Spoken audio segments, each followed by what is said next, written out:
Cidha yookaan sargii Islaamaa. Ciini yookaan sargiin Islaamaa akkam ta'uu qaba? Namni Muslimaa sargii isaa yookaan cidha isaa akkaataa kamiin gaggeeffatuu qaba?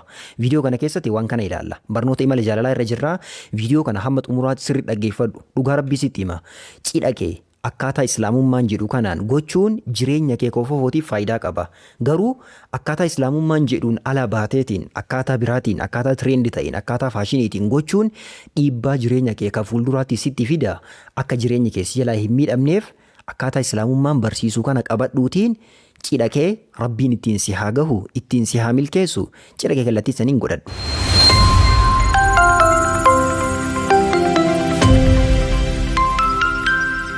Yeroo keenya kanatti akkaataan ciini yookaan sargiin hedduun ittiin gaggeeffamaa jiru akkaataa Islaamummaa irraa bahaa ta'e, akkaataa aadaa irraa bahaa ta'e, akkaataa jibbisiisaa fi fokkataa ta'edha. Wallaahi baay'ee tokko nama jibbisiisa.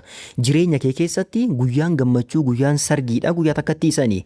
Garuu ati guyyaa takkatti isan waan Rabbi jibbuun dabarsaa jirta. Namni gariin maal siin jedha? Hayi jireenya keessa guyyaa takkatti natti dhufa baaki gammadeetiin haa dabarsuu jedha. Maa akka Rabbi jaalatu yoo gammadde wayi Rabbi si dhoorge, gammachuudhaan guyyaa yoo dabarsite wayi Rabbi si dhoorge, Rabbi si dhoorgine barii. Kanaaf akkaataa Rabbi jaalatuun dabarsi. Wantoota kanneen mee kallattii garaagaraatiin ilaalla. Tokkoffaan cidha beeksisuudha. Cidha beeksisuu qabda. Nabiin keenyallee sallallahu alaihi wasallam beeksisa a'linuun nikaaha jedhan, beeksisaa jedhan. Dhoksaadhaan akka nama waa hateetitti fuudhuun qabdu. Akkaataa Islaamummaan jedhu yoo ol fuudhaa jiraattan akkaataa Islaamummaan si ajajisaniin beeksifatuu qabda. Kallattii garaagaraatiin beeksifama. Fakkeenya nama waamteetiin sargiin mul'ataa ta'eetiin haala bareedaa saniin mul'atuun akkasuma shamarran dibbee garaagaraa dhahuun hin taphataniitiin jechuudha. Sagalee akkas akkasii dhageessisuun sagalee garaagaraa shamarran fakkeenya sirbanii maal jedhanii taphataniitiin wanna jechuun sargii akkaataa kanaan beeksisuun waan Islaamummaan ajajeedha jechuudha. Kanaaf sargii beeksisuun barbaachisa. Mana bu'aa ta'uu hin qabu. Mana sargii fakkaatuu qaba. Kallattiin mana sargii ittiin fakkaatu kallattii tokkoffaa keessaa isa kanaa jechuudha. Inni biraa shamarran dhiira fuulduratti sirbuun haraama hin ta'u. Shamarrani kophaa isaaniitti mana isaaniitti galanii iddoo dhiirri isaaniitti hin makamnetti, iddoo viidiyoon hin waraabamnetti waan kanaaf asirratti eeggadha. Shamarran gadiin gammadaniitiin uffata ofirraa baasanii minaaman haala isaaniin kan sirban tura. Wallaahi jireenya kee irra dhiibbaa guddaa qaba. Uffata kee ofirraa baastee kallattii kamiinuu haa ta'u viidiyoon achi keessatti akka waraabamne iddoo isin sirbaa jirtanitti, iddoo isin taphataa jirtanitti, iddoo isin hidaayaa yookaan mushurriitti taphachiisaa jirtanitti viidiyoon tokkollee akka hin waraabamne. Viidiyoo waraabamuun footoo achi keessa ka'amuun dhiibbaa isin irratti geessa waan ta'eef jechuudha. Inni sadaffaan dhiirri sirbuun akkasuma dubartii wajjin walitti makamuun haraama. Dhiirri sirbuun qabu jechuun akkaataa shamarran taphatanii maal jedhan kanatti dhiirri kallattii biraatiin gammachuu isaa argisiisu malee kallattii shamarran walitti makamee sirbuutiin waan jibbisiisaa yeroo kana dhufe wallaahi waan nama jibbiisu waan aadaa irraa amantii irraa bahaa ta'e waan fokkataa dhiirri dubartiidhaan walitti makamee sirbaa ooluun akkaataa cimliqliqqi jedhaniitiin sargiin fakkaatu a'uuzu billaa wallaahi mana sirbaa fakkaata. Wanti akkanaa barbaachisaa miti. Inni biroo jaarsaaf jaartiin nama fuulduratti bahuudhaan wal dhungachuu akkasuma mallee waliin sirbuu a'uuzu billaa wallaahi waan fokkataa dalagaa fokkataa jibbisiisaa abbaan manaatiif haati manaa nama fuuldura bahaniitiin wal dhungatanii a'uuzu billaa aadaa faranjii irraa fuudhame aadaa uummata biraa irraa fuudhame fidaniitiin aadaa ofii walitti makuu waan baay'ee jibbisiisaadha. Maal barbaachisa? Akkuma aadaa keetiitti jiraadhu, akkuma amantii keetiitti jiraadhu. Haadha manaa ta'e namaaf maal gocha dhungatta? Kana keessaa viidiyoo waraaban nama waliin sirban. Wallaahi guyyaa gammachuu kana waan Rabbi jibbuun dabarsitee jireenya keessantu sin jalaa diigama. Maal jedhi jireenyi keessan diigamaa ta'a wanta kanaan kallattii kanaan yoo adeemtan ta'e. Inni ittaanu dhiiraa fi dubartiin maqaa miizeetiin wajjin sirbuu akkasuma dalagaalee haraamaa garaagaraa waliin dalaguu.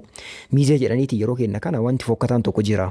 Maal godhanii baay'ina dhiiraatii fi baay'ina shamaraatiin miizee lachuun qopheessanii achi booda tokko tokko wal qabanii waliin sirban harka wal qabataniiti wanti isaan dalagan wanti bilginnaa zinaan dalagamu achitti.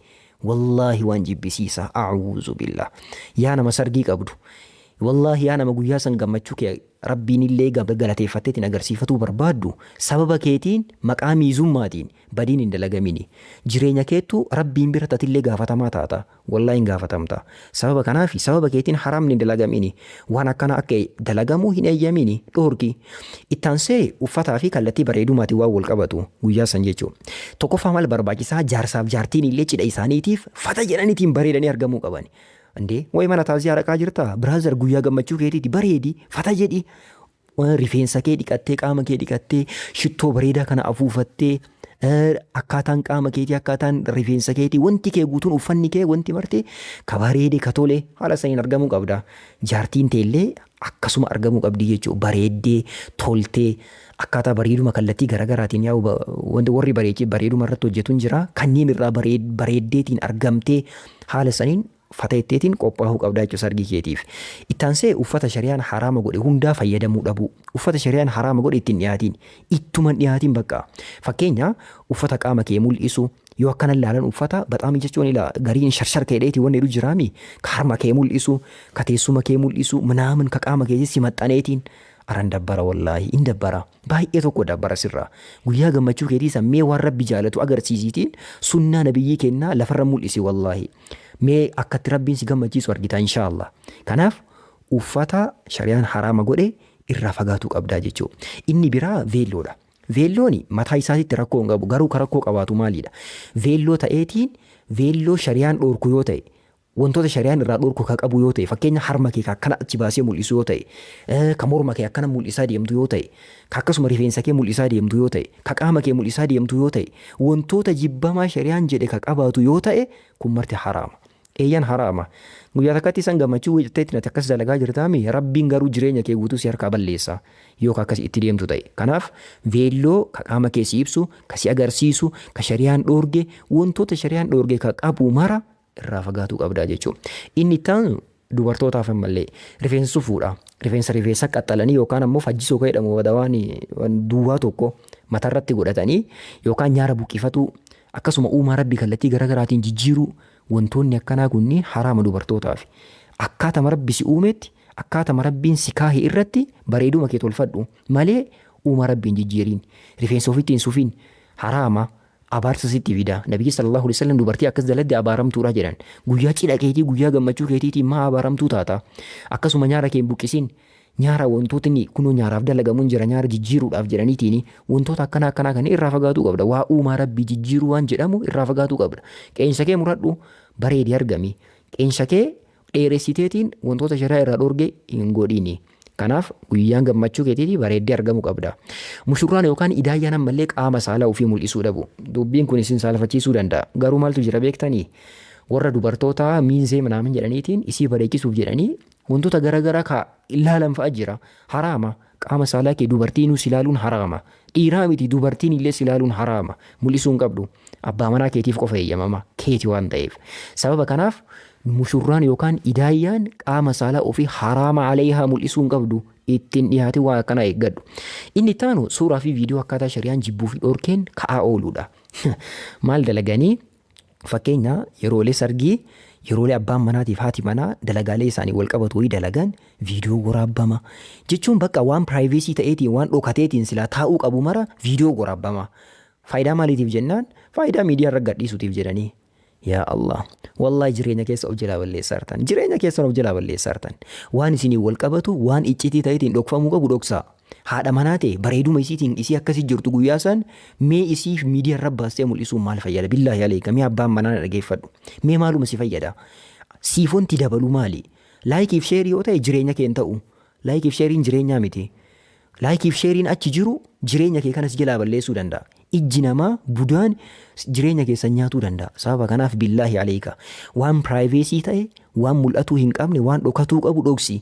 Haadha manaa ta'e keessattuu miidiyaa irra ol hin baasin. Abbaan manaallee osoo haati manaa kee akka ol hin baane jabeessiteetiin dhorkitee waan kana irraa akka fagaatu taasistee bareedaadha itti yaadi. Ittaanseetiin wanta jireenya isaaniitiin wal qabatu mul'isuu dhabu. Fakkeenya dubartiin gariin akkam gootu jira. Algaa guyyaa sargii qopheeffatanii kan irra rafan jechuudha. Taakkanaa fotoo irra ka'aniitiin warra gadhiisutu jira. Maaltu si nyaafe? Waa mara waa halkan sanillee dalagdan gadhiisuu malee. Aran jibbisiisa wallaahi jireenya keessantu sin jalaa bada. Budaa garagaraatu jira, falfala garagaraatu jira, miqqaanyinati hedduu jira.